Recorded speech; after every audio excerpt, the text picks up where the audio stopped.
오늘은 옆에 계신 분들과 인사하실 때에 간밤에 잘 주무셨습니까? 이렇게 인사하시겠습니다. 간밤에 잘 주무셨어요? 왜 이렇게 인사할까요? 간밤에 천둥과 번개가 많이 쳐서 잘 주무시지 못한 분이 많이 계신 것 같아요. 제가 일부 예배 때 말씀 전하다 보니까 주무시는 분들이 많으셔서 간밤에 많이 못 주무셨구나, 제가 그런 생각했습니다. 또 한 가지는 설교자가 설교 재미없게 하면 당연히 주무시는 거죠. 그래서 2부 때는 재미난 이야기도 하고 중간중간 같이 말씀도 읽을 테니까 주무시지 마시고 은혜만을 받으시기를 주님의 이름으로 축복합니다. 다시 한번 옆에 계신 분과 인사하실 때에 은혜 받읍시다 하시고 인사하시겠습니다.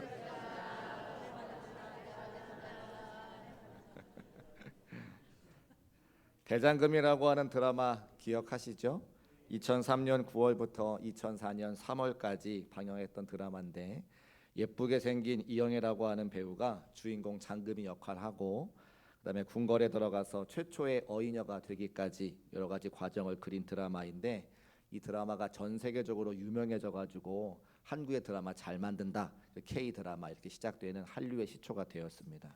여러 많은 사람들이 등장하게 됐는데, 양미경이라고 하는 배우가 한상궁 역할도 감당하고 견밀이라고 하는 배우가 최상궁 역할 맡으면서 두 사람이 라이벌 경쟁해가지고 극 중에 아주 이렇게 긴장감을 드러내는 그런 기억이 제가 납니다. 보통 우리가 사극 드라마를 보면 왕과 또 이런 중신들의 중심으로 한 그 고위층들의 어떤 권력 다툼, 이런 이야기가 많이 나오는 때에 반해서 이 대장금이라고 하는 드라마는 그 당시에 잘 알려지지 않았던 이제 수락관 궁녀들, 또 이제 의술을 펼치는 의녀들에 대한 이야기가 잘 나와 있기 때문에 많은 사람들이 관심도 갖고 재미있게 보았던 기억이 납니다. 그들이 여성이었기 때문에 조선 사회의 낮은 계층이었지만 각자 자기에게 주어진 역할을 최선을 다하는 모습을 드라마를 통해서 이렇게 보여주게 되었고, 특별히 뭐 음식 만들면서 찌개에 간을 넣는 모습이나 또 어떤 한 사람을 위해서 특정한 탕약을 정성스레 다리는 그런 모습들을 통해서 그 당시에 궁녀들의 삶이 이랬구나, 의녀들의 삶이 이랬구나, 우리가 이제 확인할 수 있게 되는 거죠. 그 드라마를 가만히 보면서 또 지금 추억하면서 그렇게 이름도 없이 빛도 없이 때로는 그런 존재가 있는지도 모르는 그런 사람들도 자기의 맡겨진 삶의 자리에서 최선 다할 때에 그 조선 사회가 오랜 시간 동안 이어져 온 것이 아닐까, 그런 생각을 해보게 됩니다. 하버드 경영대학원의 조셉 바다라코 하는 교수님께서 쓰신 조용히 다스리기라고 하는 책에서 조직을 움직이는 진정한 힘이 무엇인가를 이야기하고 있는데, 많은 사람들이 조직을 움직이는 가장 높은 사람, 최고의 리더 한 사람이 그 조직을 다 운영하는 것 같지만, 사실은 빙산의 그것은 일각이고 빙산에 숨겨져 있는 부분, 보이지 않는 곳에서 수많은 사람들의 헌신과 수고 때문에 그 조직이 잘 운영된다고 하는 것을 그 책을 통해서 이야기하고 있는 것을 제가 본 적이 있습니다. 그 사람들을 조용한 리더라고 부르는데, 그 조용한 리더들은 두 가지의 특징이 있다는 거예요. 첫 번째는 자기 절제를 할 줄 아는 사람입니다.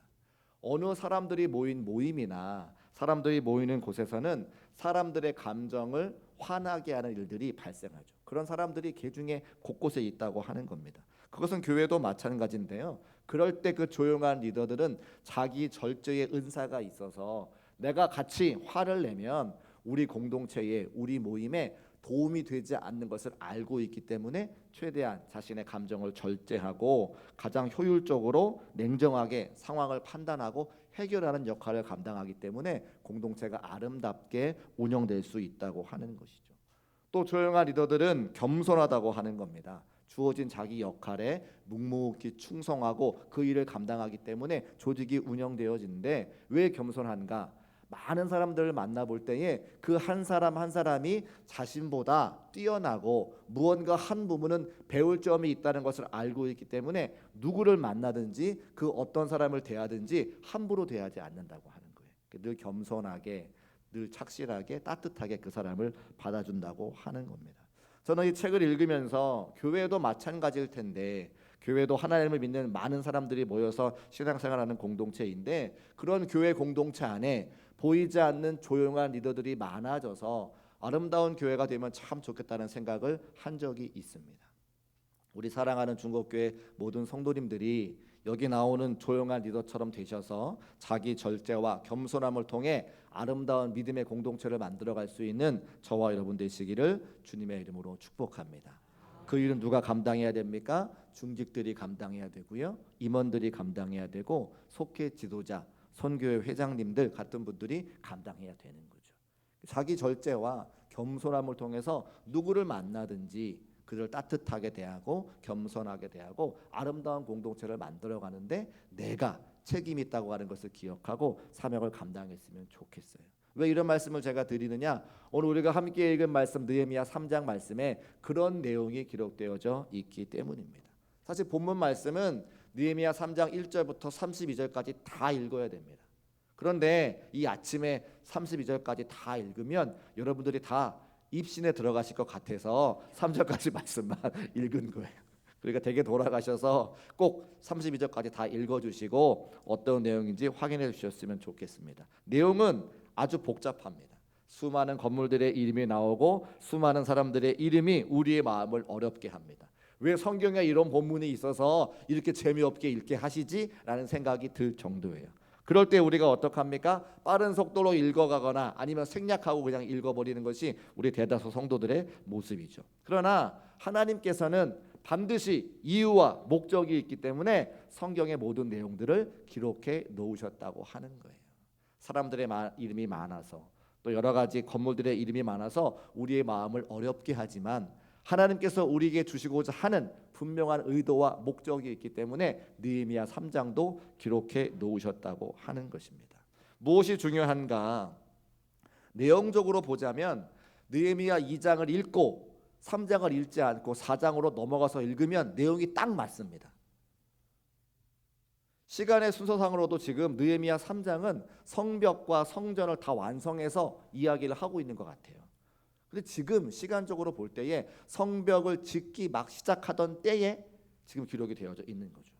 그러니까 순서상으로 보더라도 내용의 이어짐을 통해서 보더라도 시간적인 순서를 보더라도 이 3장은 중간에 껴들어왔어요. 그러면 더 이유와 목적이 있는 거죠. 하나님께서 느헤미야를 통해서 내용에도 맞지 않는데 시간의 흐름에도 맞지 않는데 그 말씀을 거기에 딱 놓은 것은 하나님의 특별한 섭리와 계획과 목적이 있다고 하는 겁니다. 그것은 무엇입니까?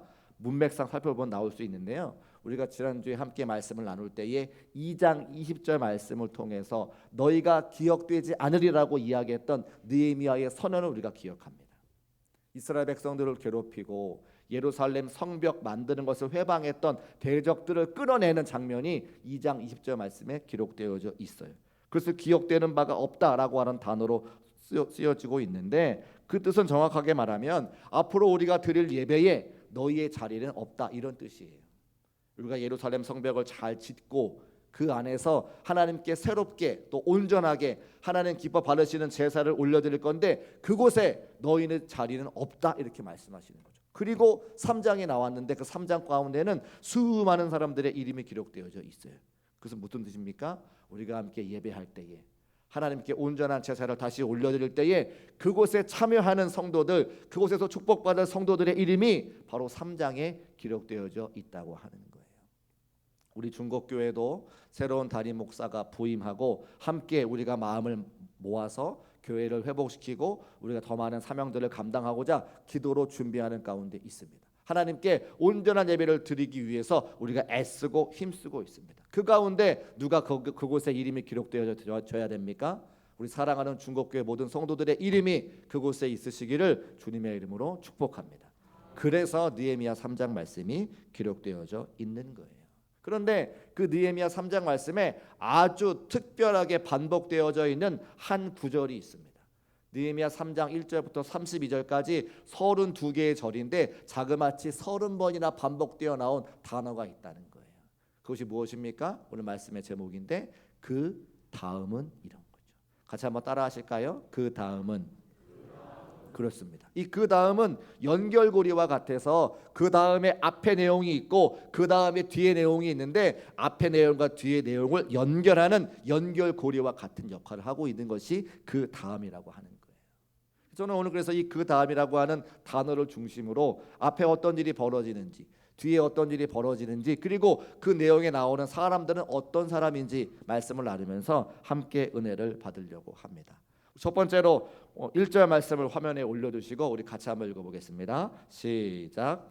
그때에 대제사장 엘리야십이 그의 형제 제사장들과 함께 일어나 양문을 건축하여 성별하고 문짝을 달고 또 성벽을 건축하여 함메아 망대에서부터 하나넬 망대까지 성별하고. 아멘. 문이 하나가 나옵니다. 그 문의 이름은 양문이라고 하는 거죠. 여러분 알고 계시는 그 양입니다. 양이 성 바깥에서 성 안으로 들어올 때 쓰이는 문입니다. 그리고 그 양문을 대제사장 엘리야십과 형제 제사장이 건축했다 이렇게 기록하고 있죠. 우리가 여기에서 한 가지 혹은 두 가지 좀 의심해 봐야 되는, 또 좀 이상하게 봐야 되는 구절이 나오는데, 첫 번째는 대제사장이 건축했다고 하는 거예요. 대제사장은 뭐 하는 사람입니까? 하나님께 제사를 드리기 위해서 부름받은 사람입니다. 그는 평생 제사하는 일의 전문가지 무엇을 만들고 무엇을 건축하는 데는 전문가가 아니에요. 저는 교회를 몇 번 지은 적이 있습니다. 그래서 건축할 때에 어떤 자재가 들어가는지, 어떻게 설계도를 해야 되는지, 전기 코드는 어디에 만들어야 되는지 몇 번 해보니까 알겠더라고요. 그러나 전문가는 아닙니다. 제가 성경을 연구하고 하나님의 말씀 전하는 일과 집을 짓는 건축하는 일을 비교한다면 저는 당연히 지금까지 배우고 공부한 것처럼 말씀 전하는 일을 감당할 것입니다. 오늘 대제사장들도 하나님께 제사를 드리는 전문가지, 그들이 성문을 만드는, 양문을 만드는 전문가가 아니라고 하는 거예요. 그런데 누가 지금 그 양문을 만듭니까? 대제사장 엘리야십과 그의 형제 제사장들이 양문을 만들었다라고 기록하고 있는 거죠. 또 그 양문을 통하여 시계 반대 방향을 통해서 어문, 옛문, 골짜기문, 분문, 샘문, 수문, 마문, 한밑간문을 통해서 다시 양문으로 돌아오게끔 그 건축을 하고 있는 모습을 우리에게 나타내주고 있는 거예요. 양문에서 시작해서 다시 양문으로 끝이 나는 성벽을 짓는 것을 우리에게 보여주고 있습니다. 또 양문이라고 하는 것은 하나님께 제사를 올려드릴 때에 반드시 드려야 되는 제물, 양이 출입하는 문이라고 하는 거죠. 그러니까 이 양문은, 또 양문을 짓는 제사장은, 양을 가져다가 잡든 그 제물은 모두 다 제사와 관련된, 제사와 연관이 있는 그런 내용이 1절에 기록되어져 있다고 하는 거예요. 그리고 그것을 중수한다고 이야기하지 아니하고 건축한다라고 이야기합니다. 중수하는 것은 무엇입니까? 이미 있던 건물이 무너져 내릴 때에 그것을 보수한다고 하는 의미이고, 건축한다고 하는 것은 없던 것을 새롭게 지어 올리는 것을 건축한다고 이야기하는 거죠. 그러니까 이 모든 것을 종합해 보면 무슨 뜻이냐? 이스라엘 백성들이 지금 새롭게 예루살렘 성벽을 지어 올릴 때에 그 합당한 이유와 목적이 있다는 거예요. 그 이유와 목적은 무엇입니까? 하나님께 온전한 제사와 예배를 올려드리기 위해서 새롭게 성벽을 건축하는 일을 감당하고 있고, 그 일을 제사장이 앞장서서 감당하고 있는데, 이미 예수님께서 우리 모두에게 우리는 왕 같은 제사장이다 이렇게 말씀한 적이 있기 때문에 그 일을 모든 사람들이 감당해야 된다고 우리에게 말씀하고 있는 거죠. 더군다나 마지막 절에 보니까 그 성문들을 지을 때에 성별하여 하나님께 올려드렸다 기록하고 있어요. 성별이라고 하는 것은 무엇입니까? 구별하여 거룩하게 만들고 하나님께 드렸다고 하는 거죠. 그 성벽을 지을 때에 그것이 그냥 일반 성벽을 짓는 것이 아니라 하나님께 거룩하게 구별하고 그곳을 통해서 주 앞에 예배를 올려드리는 분명한 이유와 목적을 가지고 짓고 있다고 이 1절 말씀을 통해서 우리에게 알려주고 있는 것입니다. 자, 그러면 우리가 이 3장 1절 말씀을 듣고 읽고 우리가 생각해야 되는 것은 무엇입니까? 이 땅 가운데 하나님의 백성으로 부름받아 우리가 삶의 자리에서 가장 먼저 해야 될 가장 중요한 일이 무엇이다? 바로 제사와 예배라고 하는 것을 우리에게 말씀하고 있는 것이죠. 새로운 담임 목사가 교회에 부임하고 우리가 가장 먼저 새롭게 또 회복해야 되는 것은 무엇인가? 바로 제사와 예배라고 말씀하고 있는 거예요. 그 일을 대제사장과 같은 목회자와 시작함으로 모든 성도들이 마음이 하나가 되어서 그 일을 감당할 때에 하나님께서 우리 중곡교회 예배를 기뻐 받아주시고 예배에 참여한 우리 모두에게 하늘의 은혜와 소망을 우리에게 주시는 것을 말씀하고 있는 것이죠. 이 사실이 분명히 믿어지는 중곡교회 모든 성도의 삶이 되시기를 주님의 이름으로 축복합니다. 그래서 우리는 끊임없이 2023년 한 해 동안 우리의 예배를 계속해서 회복해 나갈 겁니다. 우리 예배를 계속해서 새롭게 만들어 갈 겁니다. 하나님께서 기뻐 받으시는 예배, 사랑하는 모든 성도들의 은혜 받는 예배. 그래서 이곳에서 말씀을 듣고 치유와 회복의 역사가 나타나고 눈물도 나고 새로운 힘과 소망과 위로 얻을 수 있는 그런 예배가 될 수 있도록 우리가 함께 만들어 가는 것이죠.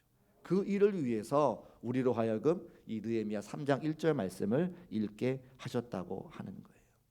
로마서 12장 1절 말씀에 이런 말씀이 있습니다. 그러므로 형제들아 내가 하나님의 모든 자비하심으로 너희를 권하노니 너희 몸을 하나님이 기뻐하시는 거룩한 산 제사로 드리라.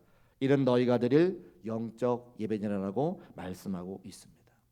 예배를 통해서 강단에서 선포되어지는 말씀을 듣는 바로 그 자리가 우리가 예배하는 자리입니다. 그 말씀을 붙잡고 우리의 삶의 자리에 돌아가서 일주일 내내 그 말씀으로 살아가려고 몸부림치는 것이 우리의 삶의 예배다 말씀하고 있는 것이죠. 그러니까 한 주간을 시작하면서 하나님의 성전에 나와 하나님의 말씀 듣고 예배함으로 말미암아 한 주간이 시작이 되어지고 또 한 주간의 삶의 자리에 그 주신 말씀 붙잡고 그 말씀대로 순종해 보려고 몸부림치는 그 모든 삶의 자리가 그 모든 삶의 모습이 하나님 기뻐 받으시는 예배라고 하는 거예요. 여러분 이 축복과 은혜의 원리를 기억하시고 선포되어지는 말씀 붙잡고 한 주간의 삶의 자리에서 승리를 거두시다가 다음 주에 다시 행복하게 만날 수 있는 저와 여러분 되시기를 주님의 이름으로 축복합니다. 그것 때문에 느헤미야 3장 1절 말씀을 우리에게 주시는 것이죠. 이제 양문에서 출발해서 다시 도착하기까지 그 다음은이라고 연결되는 그 사람들의 면면이 어떠한지 두 가지로 한번 살펴보려고 합니다. 첫 번째는 같이 한번 따라하실까요? 다양한 사람들이 쓰임 받았습니다. 그렇습니다. 하나님의 일을 감당할 때에 다양한 사람들이 쓰임 받은 것을 알 수가 있습니다. 우선 다양한 지역, 다양한 가문 출신, 다양한 신분과 다양한 은사와 다양한 직업을 갖고 있는 사람들이 함께 모여서 주의 사명을 감당합니다. 8절에 보니까 우시야와 하나냐와 같은 사람들의 이름이 나와요. 우시야와 하나냐는 노동자 계층의 사람들입니다.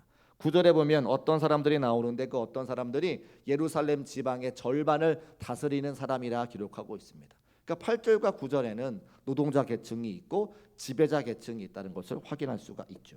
또 26절에 보니까 성전에서 봉사하는 느헤림 사람들이 나옵니다. 또 28절에 보니까 성전에서 하나님께 제사를 집례하는 제사장들이 나옵니다. 성전에서 근무할 때에 하나님께 제사를 올려드리는 제사장이 나오고 그 제사장과 함께 더불어 성전의 허드렛 일을 감당하는 느헤림 사람들이 나온다고 하는 거예요. 또 12절 말씀 보니까 딸들 나오는데 여성들이죠.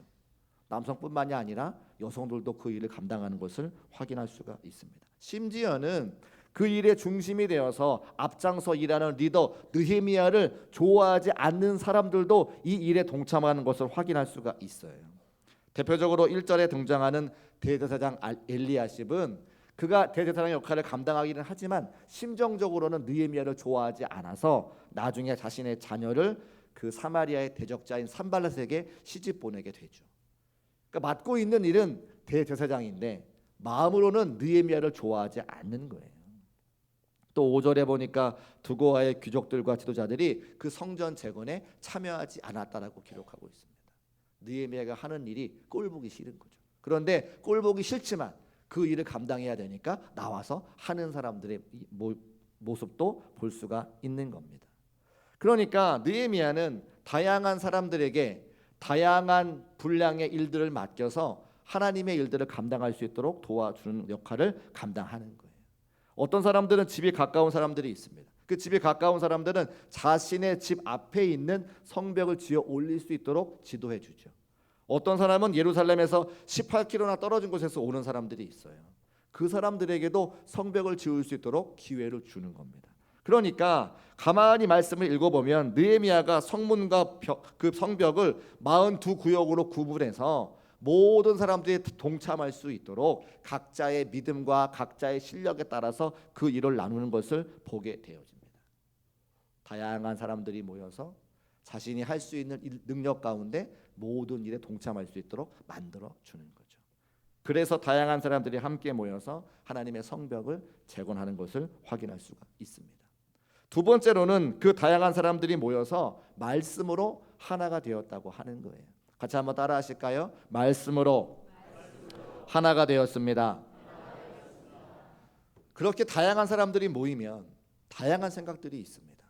우리도 한 300여 분 모여서 예배 드리시는데 300여 분이 모이신다고 하면 300가지의 생각이 있는 거예요. 근데 그 300명의 모든 사람들이 각자 자기 소견에 옳은 대로 행하면 우리 교회도 절대 하나가 될 수 없습니다. 그러면 그 모든 사람들을 모아서 하나가 되게 하려면 무엇이 필요합니까? 오늘 말씀해 보니까 하나님의 말씀으로 우리가 하나가 될 수 있다는 거예요.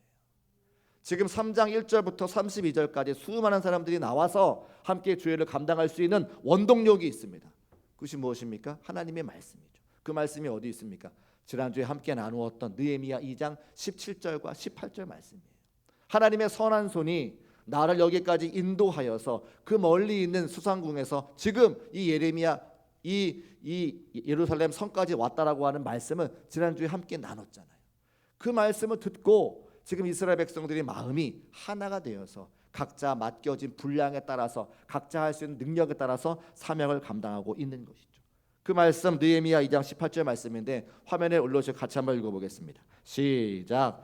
또 그들에게 하나님의 선한 손이 나를 도우신 일과 왕이 내게 이른 말씀을 전하였더니 그들의 말이 일어나 건축하자 하고 모두 힘을 내어 이 선한 일을 하려 하매. 아멘. 그렇습니다. 하나님의 말씀이 선포되어지고 그 말씀에 따라서 다양한 사람들이 마음을 하나로 모아 하나님의 거룩한 일을 감당할 수 있는 것이죠. 여러분, 이 말씀을 온전하게 순종할 수 있는 저와 여러분 되시기를 주님의 이름으로 축복합니다. 왜냐하면 우리 모두도 다 다르기 때문이죠. 여기서 함께 예배드리는 모든 분들이 어떤 분은 연세가 많으시고 어떤 분은 젊은 분이 있습니다. 어떤 분은 금전적으로 여유가 있으시고 어떤 분은 여유가 없으신 분이 계십니다. 어떤 분은 많이 배우셨어요. 어떤 분은 적게 배우셨어요. 남성과 여성이 있고요. 우리의 삶의 자리가 다 다릅니다. 교회 가까이 계신 분, 멀리서 교회에 오시는 분. 우리도 얼마든지 나눠지려면 나눠질 수 있는 여러 가지 이유와 조건들이 있습니다. 그러나 우리가 나눠지지 아니하고 함께 모여서 하나님의 거룩한 사명을 감당할 수 있는 비결은 오직 하나님의 말씀 그 한 가지에 있다고 하는 거예요. 하나님의 말씀을 전하고 그 말씀에 은혜가 되고 감동을 받아 결단하여 마음이 하나가 되어 하나님의 거룩한 사명을 감당하는 그런 교회, 바로 그 교회를 하나님께서 원하시고 이 느헤미야의 말씀을 통해서는 우리에게 말씀하고 계시는 것이죠. 사랑하는 여러분, 이 말씀을 온전히 듣고 순종하여 마음이 하나가 돼 하나님의 거룩한 사명 감당할 수 있는 저와 여러분 되시기를 주님의 이름으로 축복합니다. 아니, 우리는 이미 그 사명을 잘 감당하고 있습니다. 지난주 금요일이었던가요? 금요 성령 기도회 시간에 성령께서 제게 주시는 말씀이 한 가지 있었습니다. 교회의 여러 가지 것들을 좀 바꿔야 되는데 제가 찬양하기를 즐겨 하니까 우리 교회에 새로운 키보드가 필요했습니다. 맨 앞에 앉아서 기도하는데 그 키보드를 함께 구입하는 것을 감당할 수 있도록 우리 성도님들께 기회를 드려라, 이런 마음에 감동을 주셨어요. 그 저와 제 아내가 먼저 앞장서고 이 일에 동참하실 분 25분 함께 우리 헌금합시다, 제가 말씀을 드렸습니다. 놀랍게도요 28분이 함께 하시고 가정으로 따지면 24가정이 함께 하신 거예요. 여러분은 안 놀라시죠? 저는 아주 놀랐습니다. 저희가 5월 한 달 동안 또 전도 훈련 받고 왔습니다.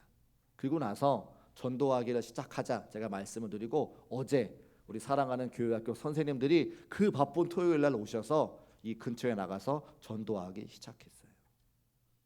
이름도 없이 빛도 없이 주의 종의 말씀을 통해서 함께 순종하고 함께 하나님의 교회를 이루어가는 일들이 우리가 보이지 않는 곳에서 벌써부터 일어나고 있는 것을 제가 여러분 앞에 말씀드릴 수 있다고 하는 거죠.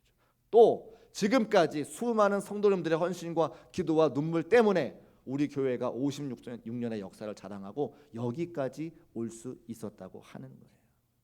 여러분, 놀라운 사실은 우리가 착각하는 것 중에 한 가지는 하나님의 거룩한 일은 능력이 많은 사람, 하나님의 거룩한 일은 은혜가 많은 사람만 감당한다고 착각하는 데 있습니다. 여러분, 우리가 오늘 읽은 말씀 가운데 1절부터 32절까지 말씀 가운데 느헤미야의 이름이 나옵니까? 느헤미야의 이름이 나오지 않습니다. 누가 나오는 거예요? 지금까지 이름도 없이 빛도 없이 헌신했던 수많은 성도들의 이름을 그곳에 기록하고 자기의 이름은 빼어놓습니다. 물론 16절인가에 느헤미야의 이름이 나오긴 합니다. 근데 그는 다른 사람이에요. 동명이인인 거죠. 왜 그렇습니까? 느헤미야가 성벽을 다 완성하고 그 다음에 성경을 기록하는 거예요. 그런데 가만히 생각해 보니까 이 성벽을 완성한 것은 두 가지 때문인데, 첫 번째는 하나님의 은혜였고, 두 번째는 이름도 없이 빛도 없이 헌신했던 수많은 사람들이 있었구나. 그들을 후대 사람들이 좀 기억하고 그들과 같이 함께 하나님의 교회를 세워갈 수 있도록 우리 후배들이, 우리의 후손들이 함께 헌신하면 얼마나 좋을까. 그런 마음을 가지고 이곳에 기록해 놓았다고 하는 거예요. 여러분, 우리의 헌신을 혹시 사람들은 잊는다 할지라도 우리 하나님께는 살아계시고 우리의 헌신과 수고와 기도와 눈물을 반드시 기억한다고 하는 사실을 믿음으로 고백하는 저와 여러분 되시기를 주의 이름으로 축복합니다. 그래서 하나님의 말씀으로 느헤미야가 시간에 관계없이, 내용에 관계없이 느헤미야 3장 가운데 그 수많은 성도들의 이름을 기록해 놓은 거예요. 그리고 어떻게 기록합니까? 그 다음은 누구야? 그 다음은 누구야? 이제 시간이 흐르고 흘러서 우리에게 똑같이 말씀하고 있습니다. 그 다음은 옆에 계신 장로님입니다. 그 다음은 옆에 계신 권사님입니다. 그 다음은 사랑하는 중국교회 모든 성도들입니다라고 오늘 우리에게 말씀하고 있는 것이죠. 여러분, 옆에 계신 분과 한번 인사하실까요? 그 다음은 바로 당신입니다. 이렇게 인사하시겠습니다.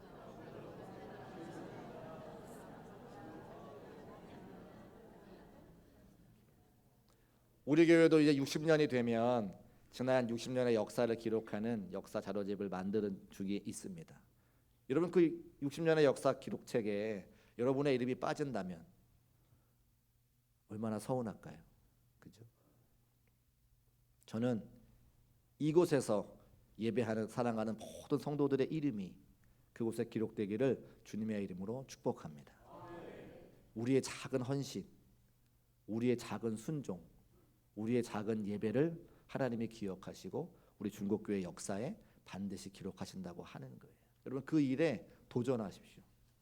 그 일에 결단하세요. 하나님의 거룩한 일, 이스라엘 백성들이 성벽을 중수하고 하나님 앞에 온전한 예배를 드렸던 것처럼 우리 삶에서 작은 순종과 작은 헌신으로 우리의 이름이 기록되는 그날 소원하시고 삶의 자리마다 더욱더 예배할 수 있는 중국교회 모든 성도의 삶이 되시기를 주님의 이름으로 축복합니다. 우리 함께 찬송하고 통성으로 기도하겠습니다.